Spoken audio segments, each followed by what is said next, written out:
okay, I'm about to become a grandmother.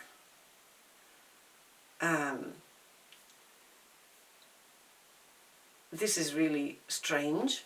It's really powerful for my identity. It's a crucial moment of my life.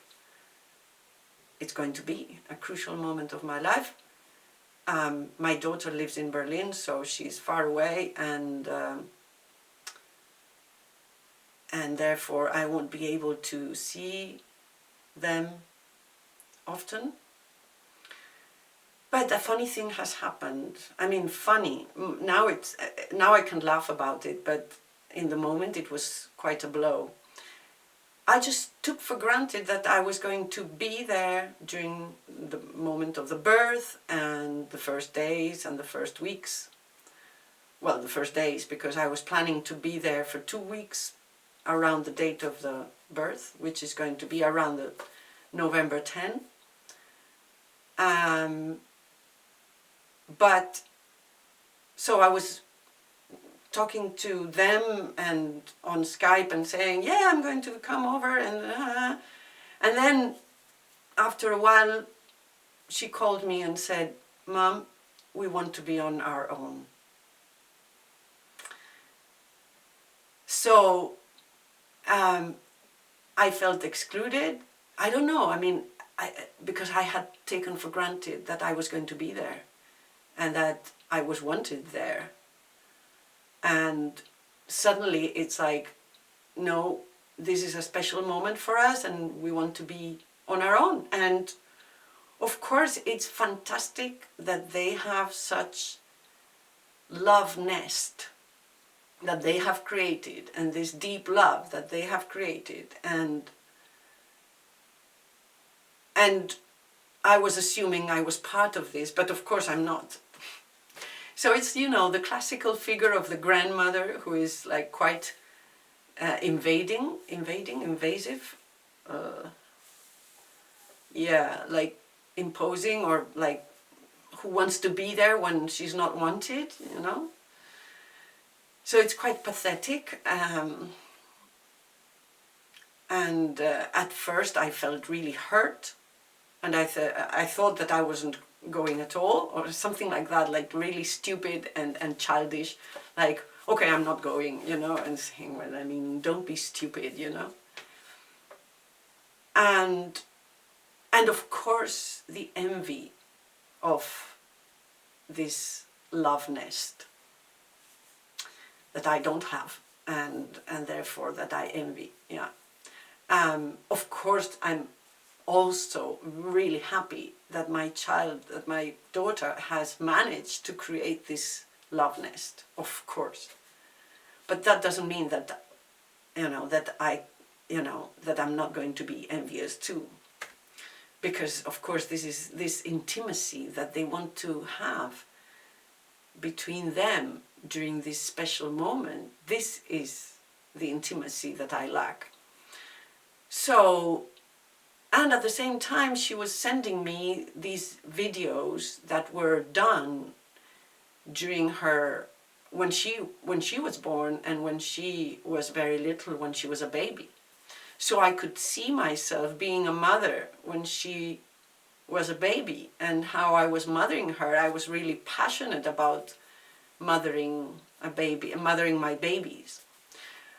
It's been really, like, for me, I was breastfeeding them for 1-2 years, and I was really passionate about the first year of mothering, and then later it was different, because then I had to deal with the difficulty of education, because that regarded and required my peace of mind, and I didn't have that peace of mind. So that was different. But I was so passionate about the first year of motherhood and the breastfeeding and the baby, you know. It was like, yeah. And seeing these videos, of course, made me think that also I had a love nest back then that was over many years ago, that it finished, and therefore I felt a bit nostalgic of that feeling, of that, yeah, of that softness, and of, yeah, although I'm not sure that it was like deep love as I see in my daughter. And I was suffering inside too much, and I had so much problems that I don't think that I was able to love, because I didn't love myself, I think. Yeah, well, I mean, sometimes I did, but there were many problems, and so I have felt a sort of nostalgic for something that was lost, but at the same time I have felt that not everything was lost, that something remained, that something remains still, as if it's like my lived experience and it's still mine, and I remember it. Perhaps also thanks to the videos I can remember those moments, that atmosphere and that happiness. I was really happy. I saw myself really happy. So perhaps this motherhood allowed me to love myself in that period of time while as a mother. I would love myself. I don't know.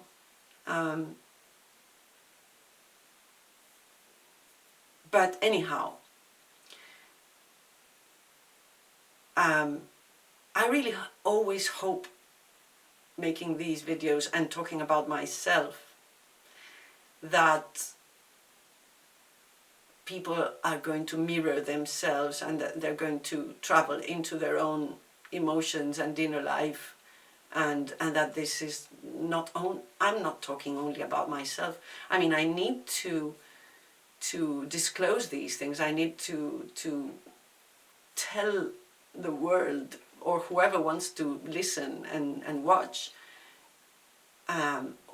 my feelings, because I don't have anybody else to. I don't have that intimacy. I lack that intimacy, this love nest, and therefore I try to create it with the public. And this makes me feel good. It makes me feel good that perhaps someone, and I've had some feedback, not as much as I would want, but some feedback that tells me that people look at these videos because they are useful in some way. Yeah.